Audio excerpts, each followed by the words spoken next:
deep nausea and vomiting hit, it's tough to believe that you're intentionally putting these chemicals inside of you that are harming you. So those periods did get a little bit dark for me. I had to stop chemotherapy. And so that's when I stopped FOLFOX. And to be honest, I'm really glad I did, because I had been getting neuropathy in my hands and my feet.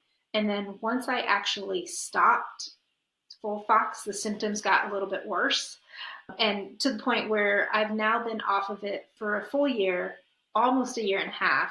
And I still have tingling in my hands and tingling in my feet. I would have loved a little bit more heads up on the neuropathy and the fact that it could get worse, that it has this delayed reaction, because I might have tried to stop that treatment sooner and not done as many of the FOLFOX, just so that I could have more of my hand function and foot function back. There was a point where I'd be holding a pen and I would drop it, but not realize I dropped it until it hit the floor and made a sound. Or I couldn't put earrings on. And so I lost some of those fine motor skills. And with my feet, I definitely have balance. I used to feel like I used to be really good at yoga and doing these movements. And now everything is a little bit wobbly. I've got to take my time on that.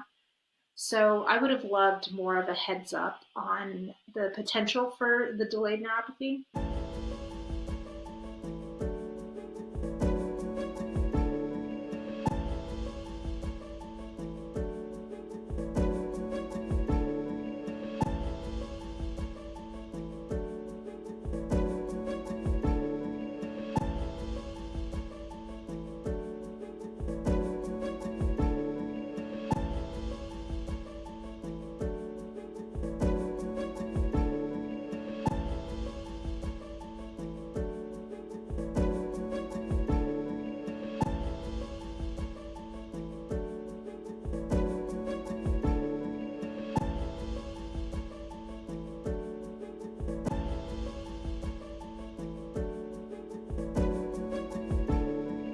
Ostomy was really impacting the quality of my life, and got to a point where I was really frustrated. I know I'd be so much better if I could get this reversed. So thankfully my surgeon was on board, and they did an ostomy reversal plus a resection of my colon. What really drew me to push for an ostomy reversal is that I started to prolapse, just using more of my abs than I thought, and also gaining weight again too, because when I got really sick, I dropped 20 pounds really fast. So as I was healing, I was able to gain that weight back.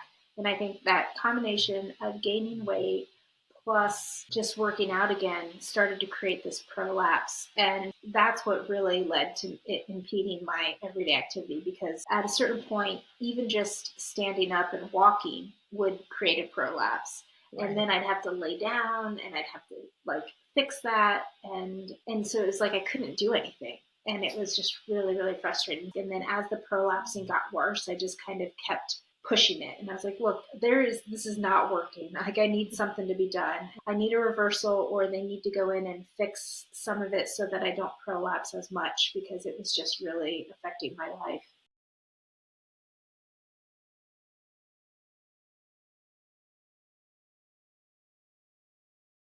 This is the same colon, and this is the results of a new chemo-free treatment option that's in development. Oh, wow.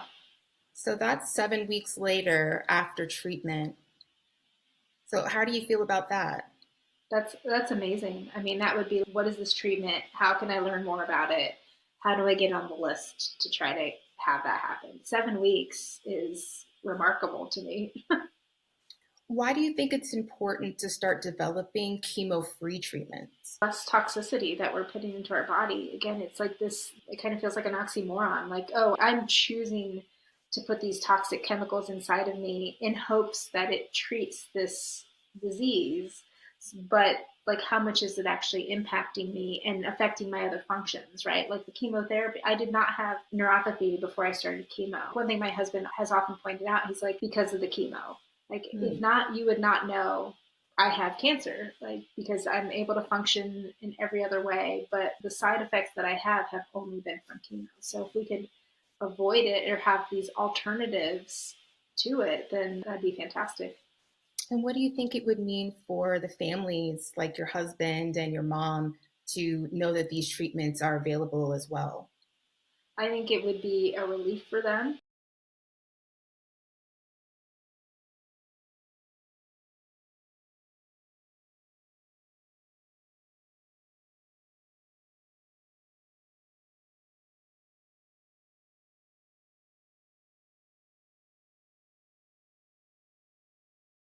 Hi, everybody. We're joined here with Jessica today. Jessica, can you start off by just telling us about yourself and what you enjoy doing in your free time? Sure. So my name is Jessica. I live in Dayton, Ohio, and I am, how old am I? I'm 46. I am a fitness professional. So I teach online fitness and nutrition coaching, and I teach some in-person classes as well. And for fun things I enjoy doing, I enjoy spending time with my husband and my two dogs, going on walks. We like to go on some hikes. I definitely love to get outdoors as much as possible when the season is and it's appropriate. It's snowing today here and Right. it's not feeling good to be outdoors. And let's see, I enjoy reading, I enjoy learning, and yeah, I think that's kind of the Awesome. nutshell. I'm Working very well out, rounded. fitness, I like yeah, that that. kind of stuff. Yeah, yeah. Well, thank you so much for sharing. It helps everybody get to see themselves in your journey. So, today, of course, here we'll talk about your cancer. And this, whole interviewing and trying to hear your story is to help us advocate for faster screening. So, are you ready? Yes, I am. Okay. I currently still have colorectal cancer. So I was diagnosed with stage 4 colorectal cancer in December of 2022. So it's just coming up on 2 years. Gotcha. And what led you to see a doctor? Was there like a sign or a symptom? Yeah, well, I didn't really have symptoms until I'd say about 10 days before the diagnosis. So my husband and I were traveling. We were in Colombia, so we were in South America, celebrating his 50th birthday. And while on this trip, I started to get severe abdominal cramping. I started to get a little bit nauseated. My stomach became distended because I was eating, but I was constipated. Nothing was coming out. So I started to just kind of get these symptoms of just not feeling very well. Then I didn't really want to eat because again nothing was coming out, so it just became really painful. And because we were traveling, I didn't necessarily want to go to a hospital in a foreign country, Yes. so I just kind of like kept pushing through, and we got back home on late, like almost midnight on December the 15th, and then the next day I made an appointment with my PCP to see if maybe it was just something that like they could give me a cleanse, so to speak, and help move things out. And so I went there first, and they're like, well, we could try that. But based Mhm. on the severity of my symptoms and how I was feeling, they were like, the ER definitely has more imaging options and more available to them. So, you can consider that. So I came home, talked it over with my husband. I knew that I was not feeling great, so I decided to go to the ER. And within 3 hours of being admitted there, they had done scans and was able to identify that I had a very large tumor that was blocking my colon and that it had metastasized to my liver and possibly lungs at that time. Wow. So was it at that time that they said the word cancer, or were they just saying Yeah. tumor, or? No, they said the word cancer. They were like, so it looks like you have cancer, and it's spread to your lungs and liver.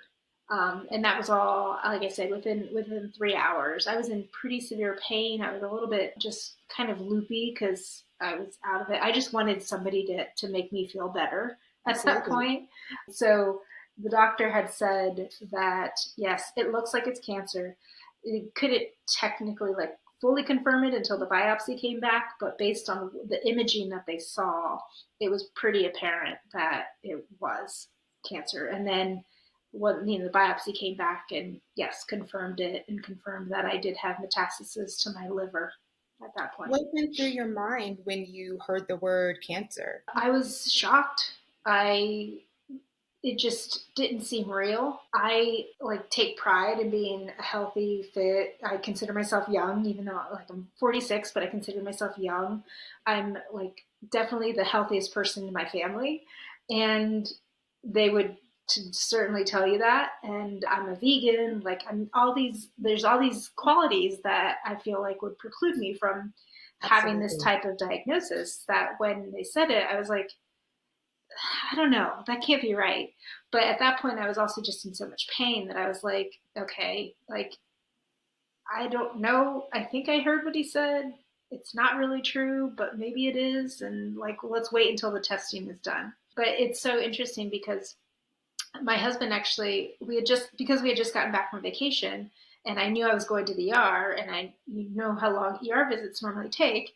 I was Hmm. like, look, like, drop me off, come back and pick me up in 3 hours, like, go run the errands, go to the grocery store, and do everything like that you do when you get back from a long trip, and then I should be ready in 3 hours. And so when he came back, the doctor had literally just left after telling me that he thought it was cancer. And so I just kind of blurted that out to him. I was like, so they think I have cancer and that it's spread to my liver and lungs. And it was just like, just kind of smacked us across the face. And were you guys immediately referred to an oncologist? Yeah, well, at that point, there was, because the tumor was so large and because I had so much impacted stool, they were concerned of my colon rupturing. So I Mhm. actually had to go into emergency surgery. That was the next step. They didn't really want to talk to me about treatment yet because they had to deal with the emergency, which was making sure that my colon didn't rupture. So I had to have emergency surgery that night and I had a colostomy put in, which ended up saving my life at that point.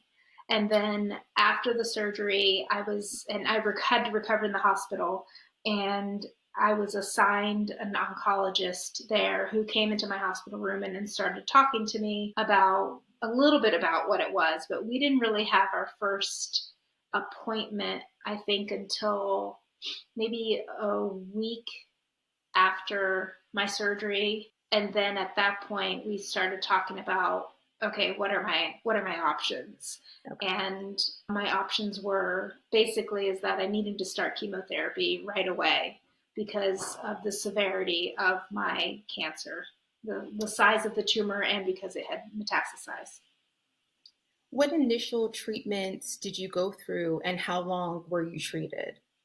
So I began on FOLFOX, and I ended up doing 10 cycles of that. So that was about 6 months, a little under 6 months of that. I stopped because I was able to advocate for myself to get an ostomy reversal. The ostomy was really impacting the quality of my life, and got to a point where I was really frustrated, and I was like, I know I'd be so much better if I could get this reversed.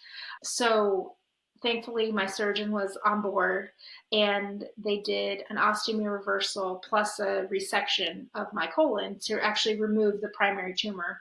Were able to do both of that at the same time. And so in order to prepare for that surgery, I had to stop chemotherapy 4 weeks in advance, I believe it was. Mhm. And so that's when I stopped FOLFOX. And to be honest, I'm really glad I did, because I had already started to get neuropathy, or I had been getting neuropathy in my hands and my feet. And then once I actually stopped FOLFOX, the symptoms got a little bit worse. And to the point where I've now been off of it for a full year, almost a year and a half, and I still have tingling in my hands and tingling in my feet. So that was the first treatment, was FOLFOX, and then after surgery I started with FOLFIRI. FOLFOX and FOLFIRI are two basic treatments for colorectal cancer, so a lot of patients are familiar with going home and being connected for 46 hours, unfortunately. Right. I mean, honestly, the side effects would be the nausea and then some vomiting. Like, I think that was the most challenging aspect of receiving the treatment. Going home with the pump was annoying. Like I said, it took some getting used to, and clearly I would not want to do it. I would rather take a pill. I'd rather do this or that, but it just, you get used to it. Like with Hmm. anything, yeah, you change the way you sleep a little bit. I learned to muffle it by putting a pillow on top of it, like setting my back to the side and then putting a pillow on top so that I wouldn't hear the little Yes. exchange of it. So like, you learn how to deal with that. But the nausea and the vomiting are the ones that you're like, you can't really do much about that. You just kind of have to let the other medicine ideally do the job to help ease some of those symptoms, and then just sit and be with it. But other than that, I feel like I've been like my doctors have been pretty upfront and like honest and open about what to expect. That's really great. Can I ask you, were you afraid when you went on chemo? Yeah, yeah, I was afraid. I was afraid, I was nervous, I was anxious. I mean, there was a couple things. There was one, I've had, close family that got diagnosed with cancer, did some chemo and then still were dead within 3 months.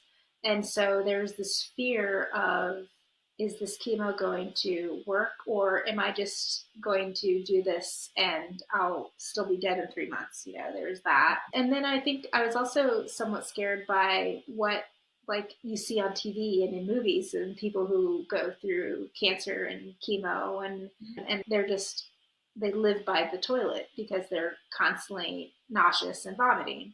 And so there was some of that. It's like, oh gosh, am I gonna, immediately lose my hair? There was some of that brought fear on as well. And always Well, like a little bit of the fear of just death, like overall. of course, that's human. They're both Yeah. human points, very human. Overall, in your treatment, what's been the most emotional aspect? This fear of uncertainty, not knowing like if the treatment is going to work, how long it's going to work, like Hmm. what even I can do if it stops working. There's these aspects that I can't control, Hmm. and being uncertain about what those outcomes are going to be, I think that's what just kind of creates a lot of like anxiety around that too. Of So course. yeah, I think that is a big one.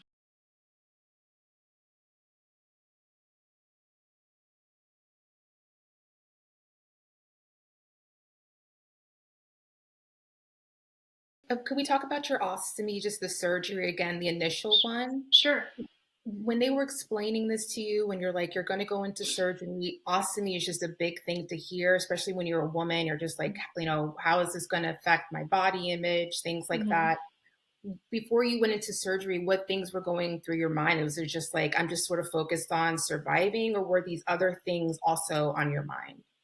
Yeah, well, to be honest, at that point, I was in so much pain that I was just fix me. Like Hmm. literally, I'm trusting you to do what you have to do so that I won't be in so much pain. And Where are you at in your cancer journey today as it stands? well, I am, it's actually really exciting. So I've been working on getting into a clinical trial through the NIH, through the National Institute of Health. And I kind of began my journey with that in February of this year. And I was just at the NIH getting some testing for the trial to actually fully begin to receive treatment.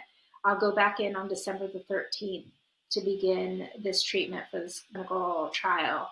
And I'll be admitted there. So I've stopped chemo. My last chemo was in the beginning of November. Hmm. And then I'll go into the NIH December the 13th to begin this trial to receive the treatment. And like fingers crossed that it does what it's supposed to do and helps eliminate the cancer, and then we'll take it from there. So That's awesome. so yeah, yeah, I love that. I'm excited. I'm excited but nervous. Yeah. Well, I mean, I just think it's very proactive. And did you talk to someone, like community support, that somebody tells you about this, or how did you learn about the study? It's a great question, and I wish it would have been through like a community support or one of the CRC groups that I'm already involved with. But actually, how I found out about it was I have a great community on social media, and so I posted a question back when in late January is where my lesions started to grow. So instead of the chemo reducing them, there was one or two particular that had been growing. So I thought that I might need a colorectal cancer specific oncologist because the oncologist I have right now is kind of like a general oncologist that treats many other cancers. So I had posted on social media, on Instagram, requesting, seeing if anyone had any leads, and a friend had a family friend that's an oncologist, a CRC oncologist at Duke.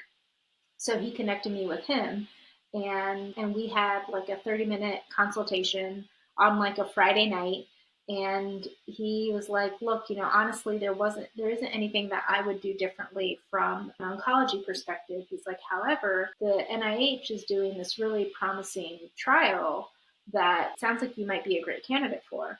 So he connected me with a surgeon at the NIH, one of the researchers there with this trial, and we began communicating. And it was like a couple attempts at trying to get in, but first they needed my lesion to be in a certain location, and then it wasn't in the good location, and then they needed it to be a certain size, so I had to wait until it was a certain size. So yeah, so basically I found out about it through a friend of a friend, and then since then it has just been me following up, and whenever I got a scan that was like, oh, this might be the one, I'd send it right over and be like, all right, do I qualify now? So it's been a lot of advocating for myself in that realm. That's wonderful. I think that's also really important for other people watching this to hear. So thank you. Yeah, Can of I ask, course. how has cancer affected your family life? I have a very supportive husband who has been my primary caretaker, and he thankfully loves to cook and has a background chefing for some restaurants. So I'm very spoiled in the fact that he loves to prepare all my meals for me. And I mean, other than like when I have yogurt and cereal or something like that. My mom is also nearby. She's kind of helped support me to go to chemo and to help sit with me when I'm getting my infusions. And I guess it's impacted our lives in that it just takes so much time. Instead of doing things like just knowing that we could go for a hike in the middle of the week, or we could plan this trip. And now everything is like scheduling around chemo, or it had been scheduling around chemo and around like, okay, I know that the 5 days around chemo, I'm going to feel like crap. So that kind of blocks out that schedule. So then, it's like, it's just rearranging a lot of things. So during the time that I've had cancer and been diagnosed, we have our first grandson was born. And so some of that too has impacted, I had to ask, I was like, well, can I be around him when I'm on chemo? And then when I'm connected to because I don't want the risk of him being contaminated in any sort of way. Mhm. So there was some of, well, I have to kind of stay away a little bit, or I'm not going to visit during the times that I have chemo, and just, yeah, it just affects some of like our quality time like that. And for me to help me kind of stay even keeled, I'd say I have a meditation and mindfulness practice. Mhm. So, I do that every morning. I have affirmations that I do every morning too, and I journal. I journal, and not just journal. So I journal for myself where like nobody reads it but me, but then I also, so that I can share some of these feelings, I do meet with a therapist to do some talk therapy and kind of work through some of that. So all those things have been really helpful in helping me acknowledge my emotions and my feelings and just kind of accept what I can, and then also realize that I shouldn't dwell on the things that I can't control. That seems to be a key thing that I keep hearing, and it's been very encouraging to hear that for myself. That's very inspiring.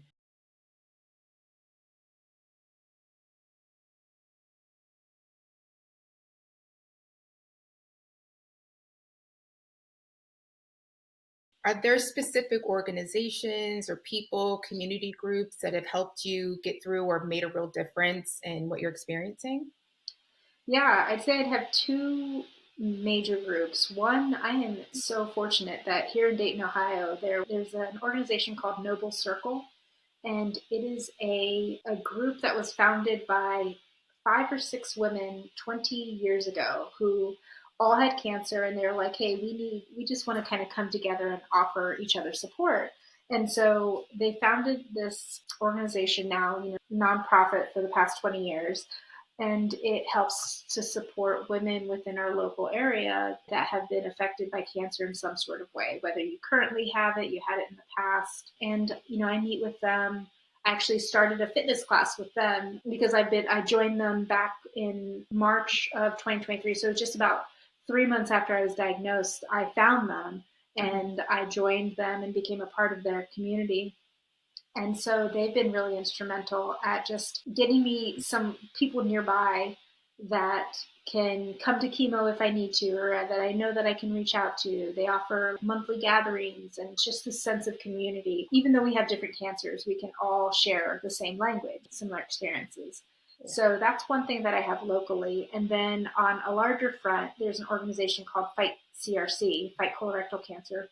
And they are nationally, I would imagine maybe they've got some international people that follow as well, but they have a following, and that's particularly with colorectal cancer. So that has been great. I actually became an ambassador for them last year. I served as an ambassador just to help to promote screenings and just to advocate. We're always talking about colorectal cancer, and specifically, it's been really great. It's so important to have a community, whether it's locally, whether it's like a larger community, just to have someone that you can talk to and share experiences with and hear other people's stories, because then it makes you feel like you're not alone. Absolutely. Well, that's what we're hoping to do here Yeah. today. So, with your Yeah, story, so thank you again. If absolutely. you could talk to someone newly diagnosed with CRC, what would you tell them? I would tell them to find support, talk about it, hear other people's stories again, because I want them to know that they're not alone and that whatever side effects that they experience, somebody else has gone through it before. And that honestly, I think it's helpful to talk about it and to not isolate, because I think that's one route that people can take when you're first diagnosed and you're like, I just can't talk to anybody. And I get that. There's a time where you have to kind of process it and move at your own pace. But then I think that when you feel like you're ready, like seek out a community and be able to talk about it, and don't be afraid to ask for help, because that's a hard thing for a lot of us to do. And then you learn that people want to help you too. It's not you're going to be a burden on anyone. People legitimately want to help you once you're diagnosed. So accept help. Don't be afraid to ask for it, and try to find a community. That's wonderful advice. What do you wish you had known before you started your journey? I think one thing that would be helpful would be to have almost like a cheat sheet of treatment options available, so that you don't have to start doing all of this Googling and digging on your own. Yes, your oncologist obviously should be a great point of contact, but in the start, it's like the different routes that you can take with treatment. You can take a chemo route, but maybe, depending on where your lesions are, maybe it's a surgical route to start. And I'm just more of the planner. I like to know, even when I was on this last chemo, I'm still trying to think a couple steps ahead, like, okay, if and when this chemo fails, what are my options then? And so, like, to be able to almost have like a flow chart of like, Yes. okay, here's where I can go here or here. Or I sometimes like to joke, it's like a choose your own adventure. It's like, okay, if you choose this route, then you can do this. But if you choose this route, then that closes this door and you have to do this instead. So I know it feels kind of impossible because every cancer is different and the way that your body responds is different. But to have like an overview of what some of these treatment options, I think for me, would have been really helpful. And I think lastly, I would just ask, what would a potential cure for colorectal cancer mean to you? It would mean having my life back. It would mean not fearing, not waking up every day of receiving more bad news. I just had a brain MRI Tuesday, and there's always the fear of, is it going to go to my brain? Is it going to go to my brain? To be able to have a cure would just ease some of those fears. And yeah, it would it would just not have me think about this 5 year stat that you hear all the time. So, Yeah. and am I going to be one of the ones that makes it past 5 years, or am I not? And the cure would be, yeah, I'm going to make it way beyond 5 years. So let me live the rest of my life and actually make it to retirement and all of that. I can't thank you enough for being so vulnerable and open, and just you have a good nice little aura about you as well. Thank you for Thank taking you. the time to speak with us and to help others. From the bottom of our hearts, thank you so much for participating. Sure. Thank you for the opportunity. I love to talk about it.